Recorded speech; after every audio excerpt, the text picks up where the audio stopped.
ਸਾਰ ਨਾ ਜਾਣ। ਹਾਂ ਵਿੱਚ ਮੂਰਖ, ਹਾਂ ਵਿੱਚ ਸਿਆਣਾ।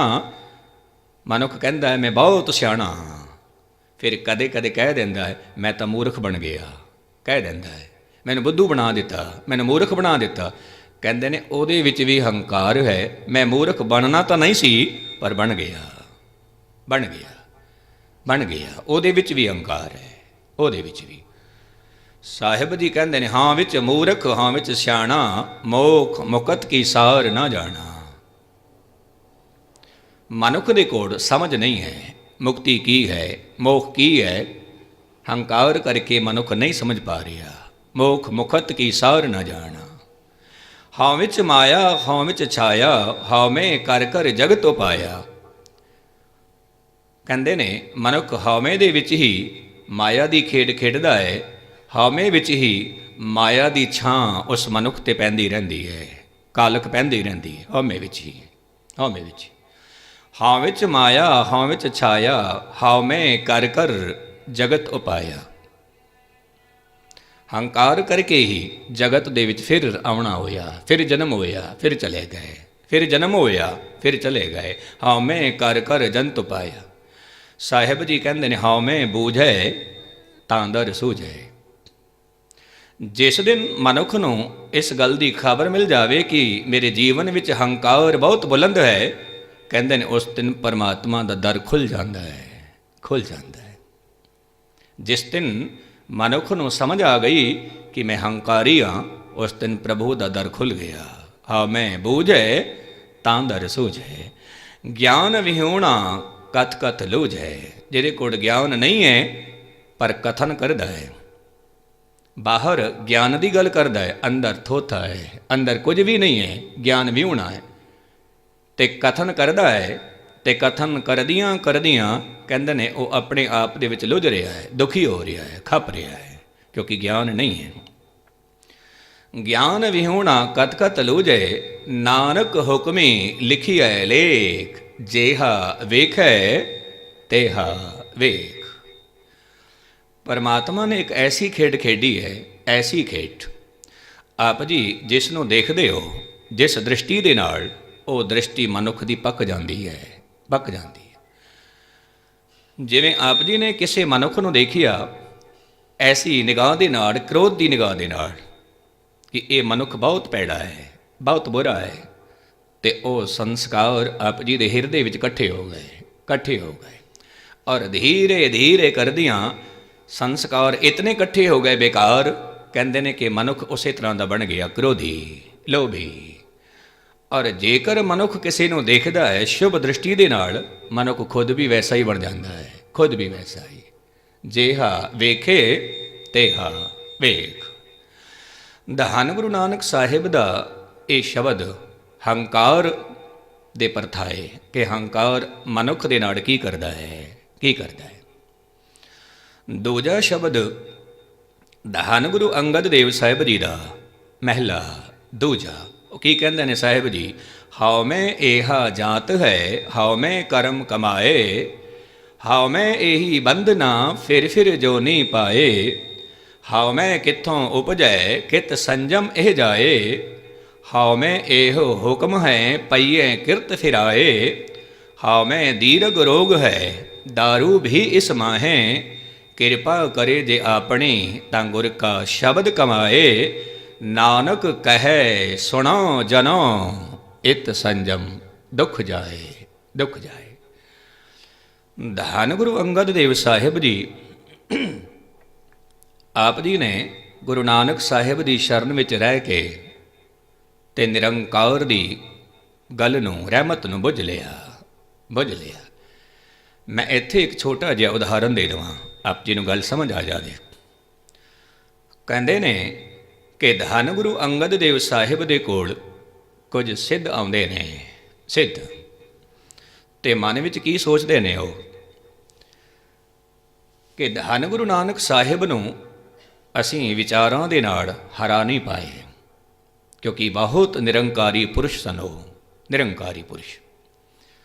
ਅਤੇ ਉਹਨਾਂ ਦੀ ਗੱਦੀ 'ਤੇ ਕੌਣ ਬੈਠਾ ਹੈ, ਚੱਲ ਕੇ ਦੇਖਦੇ ਹਾਂ। ਅਤੇ ਕੋਈ ਐਸਾ ਸਵਾਲ ਪੁੱਛਦੇ ਹਾਂ ਕਿ ਜਿਸ ਦੇ ਨਾਲ ਉਹਦੇ ਹਿਰਦੇ ਵਿੱਚੋਂ ਹੰਕਾਰ ਪੈਦਾ ਹੋਏ, ਹੰਕਾਰ ਦੇ ਗੀਤ ਗਾਏ, ਹੰਕਾਰ ਦੇ ਬੋਲ ਬੋਲੇ, ਤੇ ਫਿਰ ਅਸੀਂ ਕਹਿ ਦੇਵਾਂਗੇ ਕਿ ਧੰਨ ਗੁਰੂ ਨਾਨਕ ਸਾਹਿਬ ਦੇ ਕੋਲ ਤਾਂ ਹੰਕਾਰ ਨਹੀਂ ਸੀ, ਤੇਰੇ ਕੋਲ ਕਿੱਥੋਂ ਆ ਗਿਆ, ਕਿੱਥੋਂ ਆ ਗਿਆ। ਫਿਰ ਗੁਰੂ ਨਾਨਕ ਸਾਹਿਬ ਨੂੰ ਨਹੀਂ ਹਰਾ ਪਾਏ, ਤੇ ਫਿਰ ਜੋ ਗੱਦੀ ਤੇ ਬੈਠੇ ਨੇ, ਜੇਕਰ ਇਹਨਾਂ ਨੂੰ ਹੀ ਹਰਾ ਦਿੱਤਾ, ਮਨ ਖੁਸ਼ ਹੋ ਜਾਏਗਾ, ਸਾਡਾ ਖੁਸ਼ ਹੋ ਜਾਏਗਾ। ਤੇ ਇਹ ਸਿੱਧ ਪਹੁੰਚ ਜਾਂਦੇ ਨੇ ਧੰਨ ਗੁਰੂ ਅੰਗਦ ਦੇਵ ਸਾਹਿਬ ਦੇ ਕੋਲ।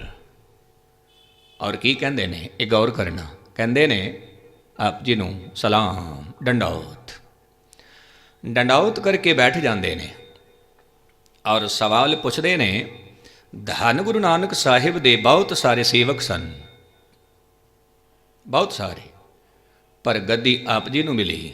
ਆਪ ਜੀ ਨੇ ਕੀ ਕੀਤਾ, ਕੀ ਕੀਤਾ। ਤੇ ਸਿੱਧਾਂ ਨੇ ਮਨ ਵਿੱਚ ਸੋਚਿਆ ਸੀ ਕਿ ਇਹਨਾਂ ਨੇ ਕਹਿ ਦੇਣਾ ਮੈਂ ਬੰਦਗੀ ਕੀਤੀ ਹੈ, ਮੈਂ ਸੇਵਾ ਕੀਤੀ, ਤੇ ਅਸੀਂ ਕਹਿ ਦੇਵਾਂਗੇ ਕਿ ਧੰਨ ਗੁਰੂ ਨਾਨਕ ਸਾਹਿਬ ਦੇ ਕੋਲ ਤਾਂ ਹੰਕਾਰ ਨਹੀਂ ਸੀ, ਤੇਰੇ ਕੋਲ ਕਿੱਥੋਂ ਆ ਗਿਆ।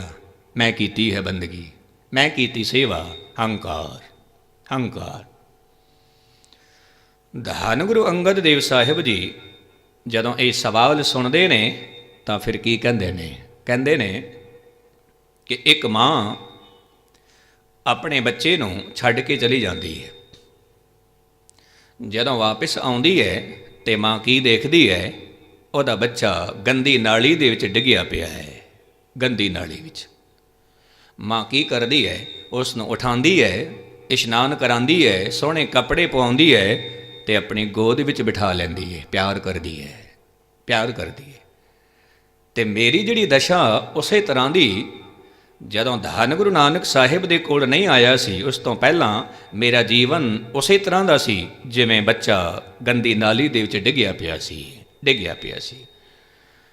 ਜਦੋਂ ਧੰਨ ਗੁਰੂ ਨਾਨਕ ਸਾਹਿਬ ਦੇ ਕੋਲ ਮੈਂ ਆਇਆ, ਸਾਹਿਬ ਜੀ ਨੇ ਮੈਨੂੰ ਇਸ਼ਨਾਨ ਕਰਾਇਆ ਅੰਮ੍ਰਿਤ ਦੇ ਨਾਲ, ਬਾਣੀ ਦੇ ਨਾਲ, ਤੇ ਚੰਗੇ ਕੱਪੜੇ ਪਵਾਏ ਆਪਣੀ ਰਹਿਮਤ ਦੇ, ਔਰ ਮੈਨੂੰ ਆਪਣੇ ਚਰਨਾਂ ਦੇ ਵਿੱਚ ਬਿਠਾ ਲਿਆ। ਬਾਕੀ ਮੈਨੂੰ ਖਬਰ ਨਹੀਂ ਹੈ ਮੈਂ ਕੀ ਕੀਤਾ, ਕੀ ਨਹੀਂ ਕੀਤਾ, ਖਬਰ ਨਹੀਂ ਮੈਨੂੰ। ਤੇ ਉਹ ਸਿੱਧ ਕੀ ਕਹਿੰਦੇ ਨੇ, ਕਹਿੰਦੇ ਨੇ ਧੰਨ ਨਾਨਕ ਤੇਰੀ ਵੱਡੀ ਕਮਾਈ, ਵੱਡੀ ਕਮਾਈ, ਜੈਸਾ ਤੂੰ ਵੈਸਾ ਹੀ ਤੇਰਾ ਸੇਵਕ ਧੰਨ ਗੁਰੂ ਅੰਗਦ ਦੇਵ ਸਾਹਿਬ, ਵੈਸਾ ਹੀ। ਹੁਣ ਬੋਲ ਸਮਝਣਾ, ਧੰਨ ਗੁਰੂ ਅੰਗਦ ਦੇਵ ਸਾਹਿਬ ਦੇ ਕੀ ਕਹਿੰਦੇ ਨੇ। ਹਾਉ ਮੈਂ ਏਹਾ ਜਾਤ ਹੈ, ਹਾਉ ਮੈਂ ਕਰਮ ਕਮਾਏ। ਮਨੁੱਖ ਦੇ ਜੀਵਨ ਵਿੱਚ ਜਿਹੜਾ ਹੰਕਾਰ ਹੈ, ਉਹ ਪਾਇਆ ਤਾਂ ਪਰਮਾਤਮਾ ਨਹੀਂ ਹੈ, ਰੱਬ ਨੇ ਹੀ ਪਾਇਆ, ਰੱਬ ਨੇ। ਰੱਬ ਨੇ ਇਸ ਕਰਕੇ ਪਾਇਆ ਹੰਕਾਰ ਮਨੁੱਖ ਦੇ ਜੀਵਨ ਵਿੱਚ, ਇੱਕ ਖੇਡ ਖੇਡਣੀ ਹੈ, ਵੱਖਰੀ ਹੋਂਦ, ਵੱਖਰੀ ਹਸਤੀ। ਹੁਣ ਇਸ ਵੱਖਰੀ ਹਸਤੀ ਦੇ ਨਾਲ ਮਨੁੱਖ ਕੀ ਕਹਿੰਦਾ ਹੈ, ਮਨੁੱਖ ਕਹਿੰਦਾ ਮੈਂ ਵੱਡਾ, ਮੈਂ ਵੱਡਾ।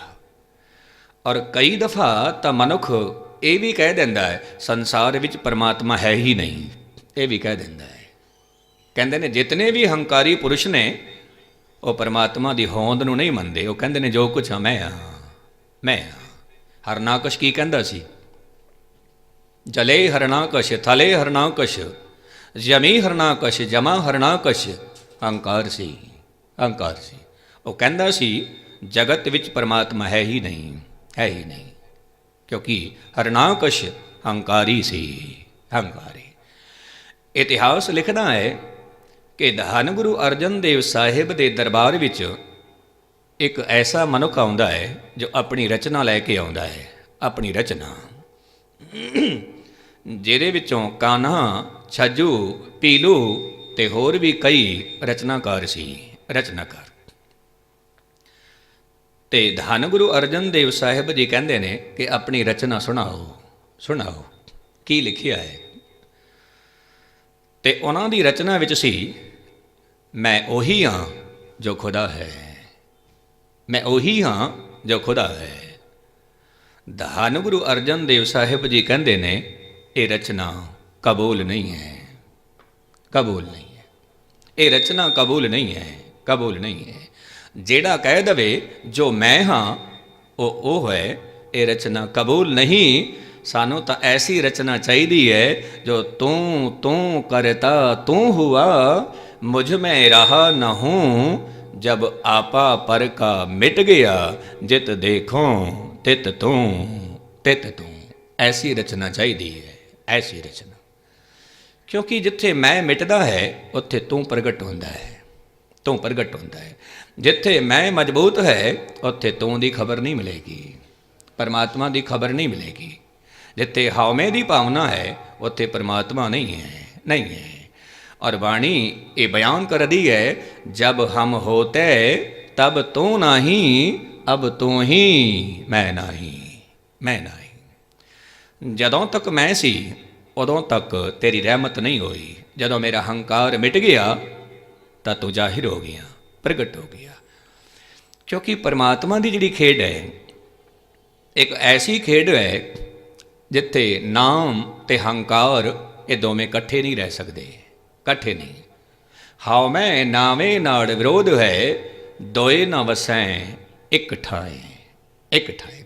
मैं एक छोटा जिहा उदाहरण भी दे देवां, गल समझ आवे। कहते ने कि किसी अस्थान ते कोई दरवेश बैठा है तो उस दरवेश नूं मिलण वास्ते उहदे सेवक आए ने, सेवक। तो जदों वो बूहा खड़कांदे ने तां दरवेश पुछदा है कौन है, कौन है। बाहरों आवाज़ आउंदी है मैं हाँ, मैं हाँ। दरवेश कहंदा है बूहा नहीं खुलेगा, नहीं खुलेगा। सेवक वापस चले जाते हैं, वापस। जदों वापस जाते हैं तो मन में सोचते हैं कि दरवेश ने बूहा क्यों नहीं खोलिया, क्यों नहीं। मन में सोचते हैं, मनन करते हैं, चिंतन करते हैं, फिर दोबारा आते हैं, दोबारा बूहा खड़काते हैं। दरवेश फिर पुछदा है कौन है। बाहरों आवाज़ की आउंदी है, पहला तो आवाज़ सी मैं हाँ, हुण आवाज़ आउंदी है महाराज तू तू तू। दरवेश कहंदा है बूहा खुला है, दरवाज़ा खुला है, आ जाओ, आ जाओ। इतनी गल चेते रखना, परमात्मा दा दर उदों खुलदा है जदों मनुख दा हंकार मिटदा है, मिटदा है। तो धन गुरु अंगद देव साहिब जी कहते ने, हाउ मैं एहा जात है, हाउ मैं कर्म कमाए, हाउ मैं एही बंधना, फिर जो नहीं पाए, फिर जो नहीं पाए। मनुख के जीवन विच बंधन है बहुत मजबूत, बहुत मजबूत। और वो बंधन की है। साहिब जी कहते ने, हाउ मैं पैखर तेरे मने माहे, मने माहे। जेकर किसी पशु नूं बंधन विच लियाना होवे तां रस्सी बंध दिंदे हैं पैरां दे विच, लत्तां दे विच। ये बाहर दा बंधन है, खुल भी जाता है। लेकिन मनुख दे मन विच जिहड़ा बंधन है वह है हंकार दा, हंकार। बाकी होर कोई बंधन नहीं है, गुस्ताखी माफ, और कोई बंधन नहीं है, एक कोई बंधन है हंकार दा। साहिब जी कहते ने ये हंकार इतना मजबूत, इतना मजबूत कि इसे हंकार करके मनुख जन्म लैंदा है, फिर मर जाता है, फिर वापस आ जाता है, फिर मर जाता है हंकार करके, हंकार करके। तो ये बहुत बड़ा बंधन है, बंधन है। हाँ मैं यही बंधना, फिर जो नहीं पाए, फिर जो नहीं, फिर जो नहीं। साहिब जी कहते ने कद तक आउंदे रहोगे ते जांदे रहोगे, कद तक, कद तक। अज समा है, मौका है। जेकर जन्म और मरण तो छुटकारा चाहते हो तो अज तोड़ दो इस रस्सी नूं, तोड़ दो। हुण आप जी ने कहना है किवें तोड़िए, कि जुगती की है, तरकीब की है। साहिब जी अपनी बाणी दे विच तरकीब भी दसदे ने, बोल कितने प्यारे ने। हुण देखना, साहिब जी कहते ने, हाँ मैं यही बंधना, फिर जो नहीं पाए। एक सवाल कीता, हाँ मैं कित्थों उपजे, कित संजम एह जाए। ये सवाल है, हाँ मैं कित्थों पैदा होया है, कित्थों, ते ये खत्म किवें होंदा है, ये सवाल। साहिब जी कहते ने, हाँ मैं एहो हुक्म है, हुक्म। प्रभु का यह हुक्म है, ਪ੍ਰਭੂ ਦੀ ਇਹ ਮੌਜ ਹੈ ਕਿ ਇਸ ਜੀਵ ਨੂੰ ਹੰਕਾਰ ਦੀ ਭਾਵਨਾ ਦੇ ਦਿੱਤੀ ਔਰ ਇਹ ਜੀਵ ਕਹਿੰਦਾ ਹੈ ਮੈਂ ਤੇਰੇ ਤੋਂ ਵੱਖਰਾ ਹਾਂ, ਤੂੰ ਵੱਖਰਾ ਹੈ, ਮੈਂ ਵੱਖਰਾ ਹਾਂ, ਮੇਰਾ ਤੇਰੇ ਨਾਲ ਸੰਬੰਧ ਨਹੀਂ, ਤੈਨੂੰ ਮੇਰੇ ਨਾਲ ਸੰਬੰਧ ਨਹੀਂ। ਮਨੁੱਖ ਕਹਿ ਦਿੰਦਾ ਹੈ ਮੈਂ ਹਾਂ, ਤੂੰ ਹੈ। ਔਰ ਜਦੋਂ ਮਨੁੱਖ ਕਹਿ ਦਿੰਦਾ ਹੈ ਮੈਂ ਨਹੀਂ ਹਾਂ, ਤੂੰ ਹੈ, ਉਦੋਂ ਫਿਰ ਮੈਂ ਵੀ ਤੂੰ ਵਿੱਚ ਮਿਲ ਜਾਂਦਾ ਹੈ, ਤੂੰ ਵਿੱਚ ਮਿਲ ਜਾਂਦਾ ਹੈ। ਜਦੋਂ ਮਨੁੱਖ ਕਹਿ ਦਿੰਦਾ ਹੈ ਕਿ ਮੈਂ ਨਹੀਂ, ਪ੍ਰਭ ਸਭ ਕੁਛ ਤੇਰਾ, ਸਭ ਕੁਛ ਤੇਰਾ, ਮੈਂ ਨਹੀਂ, ਪ੍ਰਭ ਸਭ ਕੁਛ ਤੇਰਾ। ਫਿਰ ਦੂਜੀ ਪੰਕਤੀ ਵਿੱਚ ਕੀ ਮਿਲਿਆ? ਕਹਿੰਦੇ ਨੇ ਏਂਘ ਹੈ ਨਿਰਗੁਣ, ਓਗ ਹੈ ਸਰਗੁਣ, ਕੇਲ ਕਰਤ ਵਿੱਚ ਸੁਆਮੀ ਮੇਰਾ।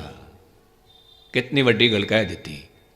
ਜਦੋਂ ਮਨੁੱਖ ਨੇ ਕਿਹਾ ਮੈਂ ਕੁਝ ਵੀ ਨਹੀਂ ਹਾਂ, ਸਭ ਕੁਝ ਤੇਰਾ ਹੈ, ਤੇਰਾ ਹੈ, ਫਿਰ ਗੁਰਬਾਣੀ ਕਹਿੰਦੀ ਹੈ ਜੇਕਰ ਤੇਰਾ ਕਹਿ ਦਿੱਤਾ ਤਾਂ ਫਿਰ ਇਸ ਪਾਸੇ ਵੀ ਗੋਬਿੰਦ, ਇਸ ਪਾਸੇ ਵੀ ਗੋਬਿੰਦ, ਵਿਚਕਾਰ ਵੀ ਗੋਬਿੰਦ ਹੈ, ਫਿਰ ਕੁਝ ਨਹੀਂ ਹੈ, ਫਿਰ ਕੁਝ ਨਹੀਂ, ਫਿਰ ਮੈਂ ਤਾਂ ਹਾਂ ਹੀ ਨਹੀਂ, ਹਾਂ ਹੀ ਨਹੀਂ, ਫਿਰ ਮੇਰੀ ਤਾਂ ਕੋਈ ਹੋਂਦ ਨਹੀਂ ਹੈ, ਮੇਰਾ ਤਾਂ ਕੋਈ ਵਜੂਦ ਹੀ ਨਹੀਂ ਹੈ, ਬਸ ਤੂੰ ਹੀ ਤੂੰ ਹੈ, ਤੂੰ ਹੀ ਤੂੰ। ਸਾਹਿਬ ਜੀ ਕਹਿੰਦੇ ਨੇ ਹਾਉ ਮੈਂ ਇਹੋ ਹੁਕਮ ਹੈ ਪਈਏ ਕਿਰਤ ਫਿਰਾਹੇ, ਕਿ ਇਸੇ ਹੰਕਾਰ ਕਰਕੇ ਮਨੁੱਖ ਕਿਰਤ ਵੀ ਕਰਦਾ ਹੈ ਅਤੇ ਜਨਮ ਔਰ ਮਰਨ ਦੇ ਚੱਕਰ 'ਚ ਵੀ ਪਿਆ ਰਹਿੰਦਾ ਹੈ। ਸਾਹਿਬ ਜੀ ਕਹਿੰਦੇ ਨੇ ਇਹ ਰੋਗ ਐਸਾ ਹੈ, ਐਸਾ ਹੈ ਜਿਸ ਨੂੰ ਕਹਿੰਦੇ ਨੇ ਦੀਰਘ ਰੋਗ। ਦੀਰਘ ਰੋਗ, ਦੀਰਘ ਰੋਗ ਕਿਸ ਨੂੰ ਕਹਿੰਦੇ ਨੇ? ਕਹਿੰਦੇ ਨੇ ਇੱਕ ਰੋਗ ਐਸਾ ਹੈ ਜਿਹੜਾ 1 ਸਾਲ ਤੱਕ ਰਹਿੰਦਾ ਹੈ ਫਿਰ ਖਤਮ ਹੋ ਗਿਆ, ਅਤੇ ਕੁਝ ਰੋਗ ਐਸੇ ਹੁੰਦੇ ਨੇ ਜਿਹੜੇ ਕਿ 50 ਸਾਲ ਤੱਕ ਚੱਲਦੇ ਨੇ। ਜੇ ਮਨੁੱਖ ਦੀ ਉਮਰ 100 ਸਾਲ ਹੋਏ ਤਾਂ 50 ਸਾਲ ਤੱਕ ਮਨੁੱਖ ਰੋਗੀ ਬਣ ਕੇ ਬੈਠਾ ਹੈ, ਰੋਗੀ। ਔਰ ਕੁਝ ਰੋਗ ਐਸੇ ਵੀ ਹੁੰਦੇ ਨੇ ਜਿਹੜੇ ਜਨਮ ਤੋਂ ਲੈ ਕੇ ਮਰਨ ਤੱਕ ਚੱਲਦੇ ਨੇ, ਮਰਨ ਤੱਕ।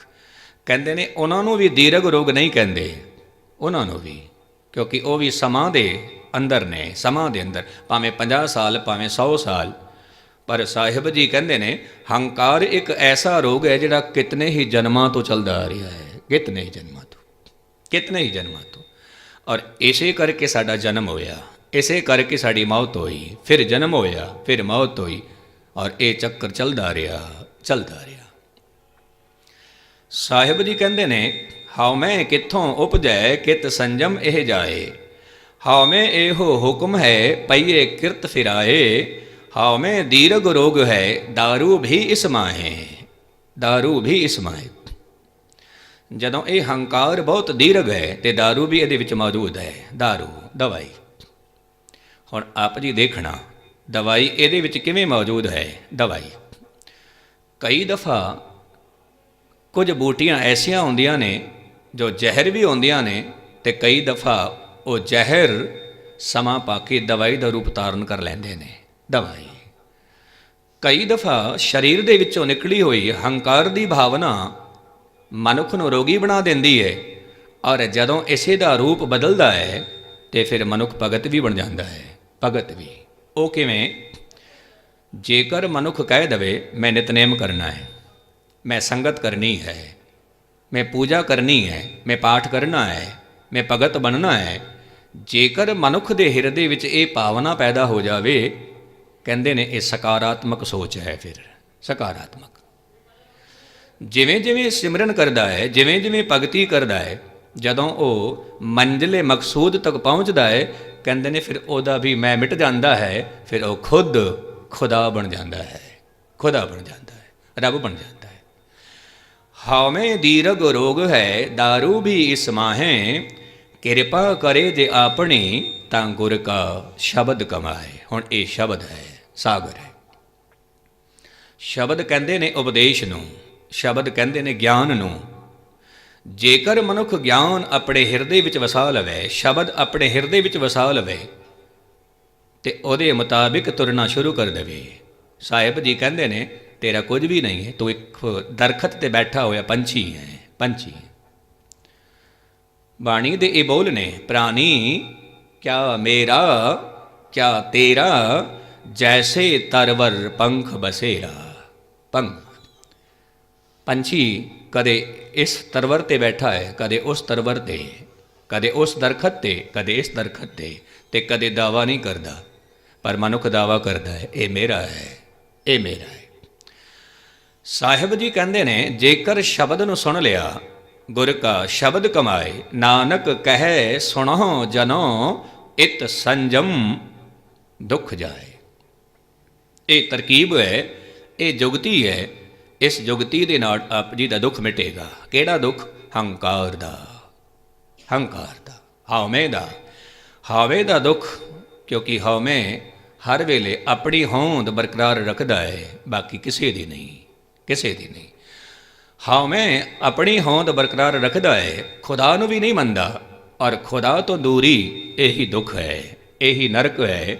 ਖੁਦਾ ਤੋਂ ਦੂਰੀ, ਇੱਕ ਓੰਕਾਰ ਤੋਂ ਦੂਰੀ, ਇਸ ਤੋਂ ਵੱਡਾ ਨਰਕ ਕੋਈ ਨਹੀਂ। ਇੱਕ ਓੰਕਾਰ ਦੇ ਨਾਲ ਕਰੀਬੀ, ਇਸ ਤੋਂ ਵੱਡਾ ਸਵਰਗ ਕੋਈ ਨਹੀਂ, ਇਸ ਤੋਂ ਵੱਡਾ ਸੁੱਖ ਕੋਈ ਨਹੀਂ, ਸੁੱਖ ਕੋਈ ਨਹੀਂ। ਪੌੜੀ, ਪੌੜੀ ਦੇ ਵਿੱਚ ਸਾਹਿਬ ਜੀ ਕਹਿੰਦੇ ਨੇ, ਸੇਵ ਕੀਤੀ ਸੰਤੋਖਈ, ਜਿਨੇ ਸੱਚੋਂ ਸੱਚ ਦੇ ਆਇਆ, ਉਹਨੇ ਮੰਦੇ ਪੈਰ ਨਾ ਰੱਖਿਆ, ਕਰ ਸ਼ੁਕਰਿਤ ਧਰਮ ਕਮਾਇਆ। ਉਹਨੇ ਦੁਨੀਆ ਤੋੜੇ ਬੰਧਨਾ, ਅਨ ਪਾਣੀ ਥੋੜਾ ਖਾਇਆ। ਤੂੰ ਬਖਸ਼ੀਸ਼ੀ ਅਗਲਾ, ਨਿਤ ਦੇਵੈ ਚੜ੍ਹੈ ਸਵਾਇਆ। ਵਡਿਆਈ ਵੱਡਾ ਪਾਇਆ, ਵੱਡਾ ਪਾਇਆ। ਧੰਨ ਗੁਰੂ ਨਾਨਕ ਸਾਹਿਬ ਜੀ ਜਗਤ ਦੇ ਮਾਲਿਕ ਕਹਿੰਦੇ ਨੇ, ਪ੍ਰਭੂ ਦੀ ਸੇਵਾ ਕੌਣ ਕਰ ਸਕਦਾ ਹੈ? ਕੌਣ?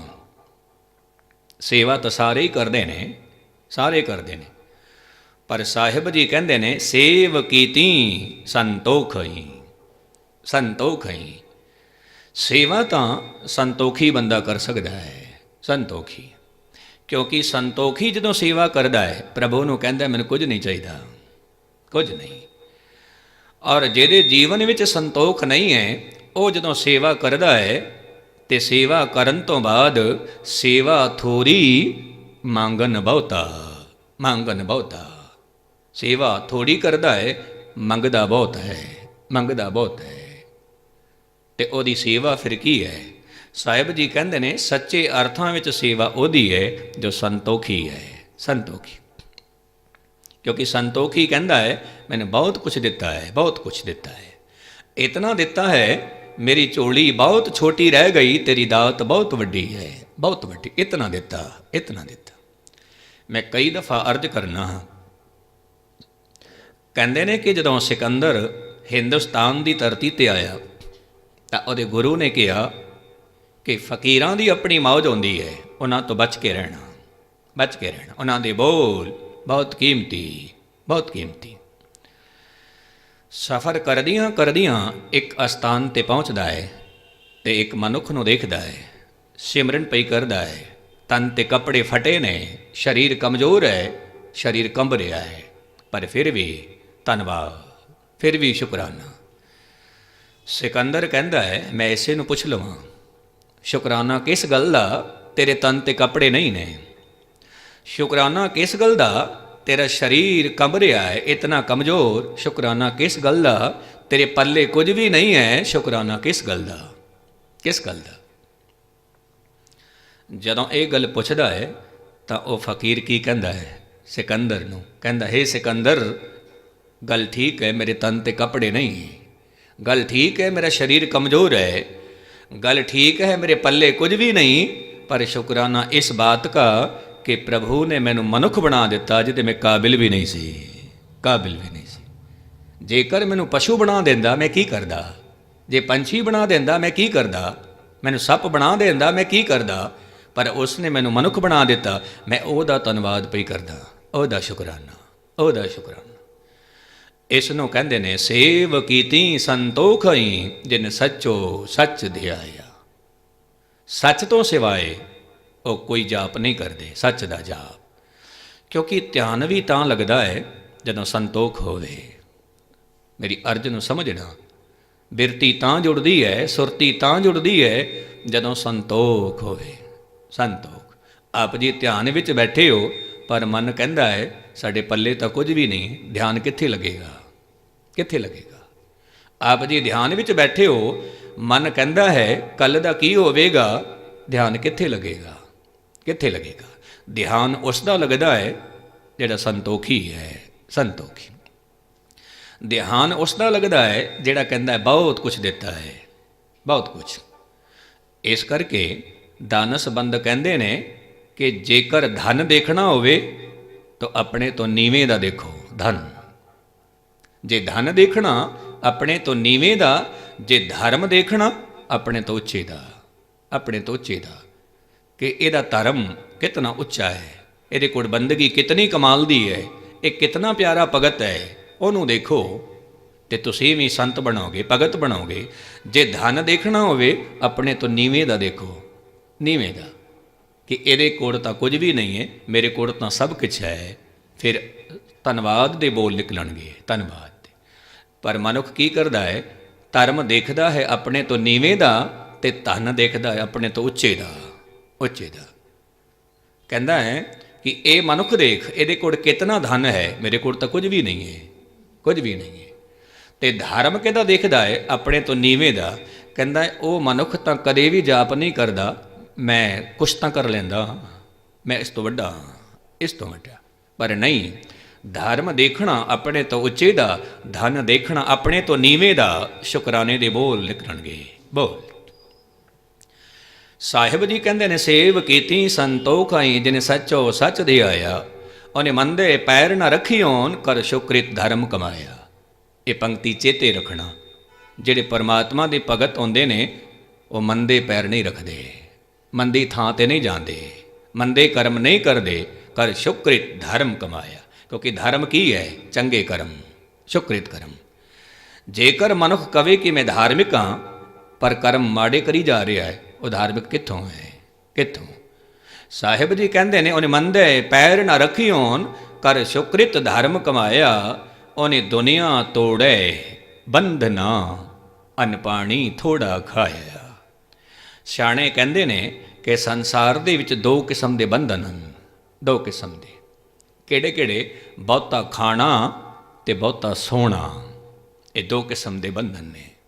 ਬਹੁਤਾ ਖਾਣਾ, ਜਿਵੇਂ ਜਿਵੇਂ ਮਨੁੱਖ ਬਹੁਤਾ ਖਾਂਦਾ ਹੈ ਰੋਗੀ ਬਣ ਜਾਂਦਾ ਹੈ। ਜੇਕਰ ਲਿਮਿਟ ਤੋਂ ਥੋੜਾ ਖਾਵੇ, ਜਿਤਨੀ ਖੁਰਾਕ ਚਾਹੀਦੀ ਹੈ, ਪੰਥ ਰਤਨ ਸੰਤ ਸਿੰਘ ਮਸ਼ਕੀਨ ਜੀ ਕਹਿੰਦੇ ਸੀ ਕਿ ਜਿਤਨੀ ਭੁੱਖ ਹੈ ਉਸ ਤੋਂ 5 ਬੁਰਕੀਆਂ ਜੇਕਰ ਘੱਟ ਖਾ ਲਵੋ ਤਾਂ ਤੰਦਰੁਸਤੀ ਪੈਦਾ ਹੋਵੇਗੀ, ਜੇ ਵੱਧ ਖਾ ਲਓ ਤਾਂ ਰੋਗ ਪੈਦਾ ਹੋਵੇਗਾ, ਰੋਗ। ਤੇ ਘੱਟ ਸੋਣਾ ਤੇ ਘੱਟ ਖਾਣਾ, ਇਹ ਭਗਤਾਂ ਦਾ ਜੀਵਨ ਹੈ। ਸੌਂਦੇ ਵੀ ਘੱਟ ਨੇ ਤੇ ਖਾਂਦੇ ਵੀ ਘੱਟ ਨੇ। ਉਤਨਾ ਖਾਂਦੇ ਨੇ ਜਿਤਨੀ ਲੋੜ ਹੈ, ਉਤਨਾ ਸੌਂਦੇ ਨੇ ਜਿਤਨੀ ਲੋੜ ਹੈ, ਜਿਤਨੀ ਲੋੜ ਹੈ। ਸਾਹਿਬ ਜੀ ਕਹਿੰਦੇ ਨੇ ਉਹਨੇ ਦੁਨੀਆ ਤੋੜਾਏ ਬੰਧਨਾ ਅਨ ਪਾਣੀ ਥੋੜਾ ਖਾਇਆ। ਫਿਰ ਉਹਨਾਂ ਤੇ ਰਹਿਮਤ ਕੀ ਵਰਸਦੀ ਹੈ? ਤੂੰ ਬਖਸ਼ੀਸ਼ੀ ਅਗਲਾ ਨਿਤ ਦੇਵੇਂ ਚੜ੍ਹੇ ਸਵਾਇਆ। ਕਹਿੰਦੇ ਨੇ ਉਹਨਾਂ ਲਈ ਖਜ਼ਾਨੇ ਖੋਲ੍ਹ ਦਿੰਦਾ ਹੈ ਪਰਮਾਤਮਾ, ਖਜ਼ਾਨੇ ਉਹਨਾਂ ਵਾਸਤੇ। ਜੋ ਮੇਰੇ ਕੋਲ ਹੈ ਇਹ ਸਭ ਕੁਝ ਤੇਰਾ ਹੈ, ਸਭ ਕੁਝ ਤੇਰਾ।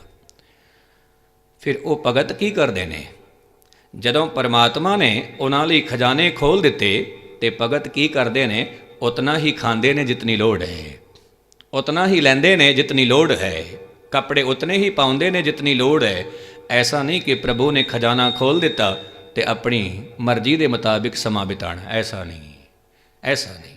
ਔਰ ਇਸੇ ਕਰਕੇ ਬਹੁਤ ਸਾਰੇ ਫਕੀਰ ਜਿਹੜੇ ਕਿ ਦੁਨੀਆ ਨੂੰ ਨਿਆਮਤਾਂ ਦਿੰਦੇ ਨੇ, ਰਹਿਮਤਾਂ ਦਿੰਦੇ ਨੇ, ਪਰ ਆਪ ਇੱਕੋ ਹੀ ਚੋਲੇ ਵਿੱਚ ਤੇ ਧੋਤੀ ਵਿੱਚ ਰਹਿੰਦੇ ਨੇ, ਪੈਰਾਂ ਵਿੱਚ ਜੋੜੇ ਵੀ ਨਹੀਂ ਪਾਉਂਦੇ। ਜਿਨ੍ਹਾਂ ਦੀ ਅਰਦਾਸ ਦੇ ਨਾਲ ਲੋਕ ਅਰਬਾਂ ਖਰਬਾਂ ਤੱਕ ਪਹੁੰਚ ਗਏ, ਉਹ ਵਿਚਾਰੇ ਪੈਦਲ ਤੁਰਦੇ ਨੇ, ਪੈਦਲ, ਪੈਦਲ। ਹੁਣ ਕੀ ਕਾਰਨ ਹੈ? ਜਿਨ੍ਹਾਂ ਦੀ ਅਰਦਾਸ ਦੇ ਨਾਲ ਮਨੁੱਖ ਕਰੋੜਾਂ ਤੱਕ ਪਹੁੰਚ ਗਿਆ ਤੇ ਉਹ ਪੈਦਲ ਤੁਰੀ ਫਿਰਦਾ ਹੈ, ਕਾਰਨ ਕੀ ਹੈ ਇਸ ਦਾ? ਉਹ ਕਹਿੰਦਾ ਹੈ ਮੈਨੂੰ ਕੁਝ ਨਹੀਂ ਚਾਹੀਦਾ, ਕੁਝ ਨਹੀਂ। ਔਰ ਕਬੀਰ ਸਾਹਿਬ ਜੀ ਕਹਿੰਦੇ ਨੇ ਬੀਜਕ ਗ੍ਰੰਥ ਵਿੱਚ ਕਿ ਚਾਹ ਮਿਟੀ ਚਿੰਤਾ ਗਈ ਮਨੁਆ ਬੇਪਰਵਾਹ, ਜਿਸ ਕੋ ਕੁਛ ਨਾ ਚਾਹੀਏ ਸੋਈ ਸ਼ਹਿਨਸ਼ਾਹ, ਸੋਈ ਸ਼ਹਿਨਸ਼ਾਹ। ਜਿਹੜਾ ਕਹਿੰਦਾ ਮੈਨੂੰ ਕੁਝ ਨਹੀਂ ਚਾਹੀਦਾ ਉਹ ਸ਼ਹਿਨਸ਼ਾਹ ਹੈ। ਤੇ ਮੈਂ ਅਖੀਰਲੀ ਪੰਕਤੀ ਕਹਿ ਕੇ ਸਮਾਪਤੀ ਵੱਲ ਆਉਣਾ। ਸਾਹਿਬ ਜੀ ਕਹਿੰਦੇ ਨੇ ਤੂੰ ਬਖਸ਼ੀਸ਼ੀ ਅਗਲਾ ਨਿਤ ਦੇਵੇਂ ਚੜ੍ਹੇ ਸਵਾਇਆ, ਵਡਿਆਈ ਵੱਡਾ ਪਾਇਆ। ਪਰਮਾਤਮਾ ਦੀ ਵਡਿਆਈ ਦੇ ਨਾਲ ਪਰਮਾਤਮਾ ਨੂੰ ਪਾ ਲੈਂਦਾ ਹੈ ਮਨੁੱਖ, ਪਾ ਲੈਂਦਾ ਹੈ। ਹੁਣ ਇਸ ਪੰਕਤੀ ਨੂੰ ਸਮਝਣਾ, ਕਿਸੇ ਧਨਵਾਨ ਦੀ ਤੁਸੀਂ ਵਡਿਆਈ ਕਰਦੇ ਰਹੋ, ਕਿਸੇ ਵੀ ਧਨਵਾਨ ਦੀ, ਕਿ ਤੂੰ ਬਹੁਤ ਵੱਡਾ ਧਨਵਾਨ ਹੈ, ਬਹੁਤ ਵੱਡਾ ਧਨਵਾਨ ਹੈ, ਵਡਿਆਈ ਕਰਦੇ ਰਹੋ, ਪਰ ਤੁਸੀਂ ਕਦੇ ਧਨਵਾਨ ਨਹੀਂ ਬਣੋਗੇ ਉਹਦੀ ਵਡਿਆਈ ਦੇ ਨਾਲ।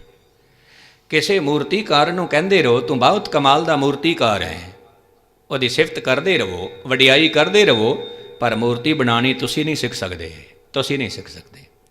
ਜੇਕਰ ਕਿਸੇ ਕਲਾਕਾਰ ਨੂੰ ਕਹਿੰਦੇ ਰਹੋ ਤੂੰ ਬਹੁਤ ਵੱਡਾ ਕਲਾਕਾਰ ਹੈ, ਉਹਦੀ ਵਡਿਆਈ ਕਰਦੇ ਰਹੋ, ਸਾਰੀ ਜ਼ਿੰਦਗੀ ਵਡਿਆਈ ਕਰਦਿਆਂ ਕਰਦਿਆਂ ਬੀਤ ਜਾਵੇ, ਪਰ ਗੁਸਤਾਖੀ ਮਾਫ, ਤੁਸੀਂ ਕਲਾਕਾਰ ਨਹੀਂ ਬਣ ਪਾਓਗੇ, ਕਿਉਂਕਿ ਇਹ ਸੰਸਾਰ ਦੀ ਵਡਿਆਈ।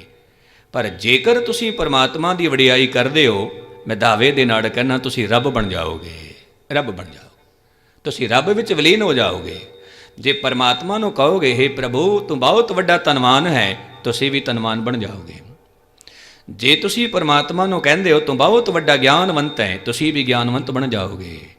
ਜੇਕਰ ਤੁਸੀਂ ਕਹਿੰਦੇ ਹੋ ਹੇ ਪ੍ਰਭੂ ਤੂੰ ਮਹਾਨ ਸਾਗਰ ਹੈ, ਤੁਸੀਂ ਵੀ ਸਾਗਰ ਬਣ ਜਾਓਗੇ। ਜੇ ਤੁਸੀਂ ਕਹਿੰਦੇ ਹੋ ਹੇ ਪ੍ਰਭੂ ਤੂੰ ਤਾਂ ਬਿਲਕੁਲ ਹੀ ਦਇਆ ਦਾ ਸਾਗਰ ਹੈ, ਤੁਸੀਂ ਵੀ ਦਇਆ ਦੇ ਸਾਗਰ ਬਣ ਜਾਓਗੇ, ਤੁਸੀਂ ਵੀ ਦਇਆ ਦੇ ਸਾਗਰ। ਵਡਿਆਈ ਵੱਡਾ ਪਾਇਆ। ਜਿਵੇਂ ਜਿਵੇਂ ਮਨੁੱਖ ਵਡਿਆਈ ਕਰਦਾ ਹੈ, ਸੁਣ ਵੱਡਾ ਆਖੇ ਸਭ ਕੋਏ, ਕੇਵਡ ਵੱਡਾ ਡੀਠਾ ਹੋਏ, ਕੀਮਤ ਪਾਏ ਨ ਕਹਿਆ ਜਾਏ, ਕਹਿਣੇ ਵਾਲੇ ਤੇਰੇ ਰਹੇ ਸਮਾਈ। ਵਡਿਆਈ ਦੇ ਨਾਲ ਖੁਦ ਵੱਡਾ ਬਣ ਗਿਆ, ਖੁਦ ਰੱਬ ਬਣ ਗਿਆ। ਭੁੱਲਾਂ ਚੁੱਕਾਂ ਦੀ ਖਿਮਾ। ਵਾਹਿਗੁਰੂ ਜੀ ਕਾ ਖਾਲਸਾ, ਵਾਹਿਗੁਰੂ ਜੀ ਕੀ ਫਤਿਹ।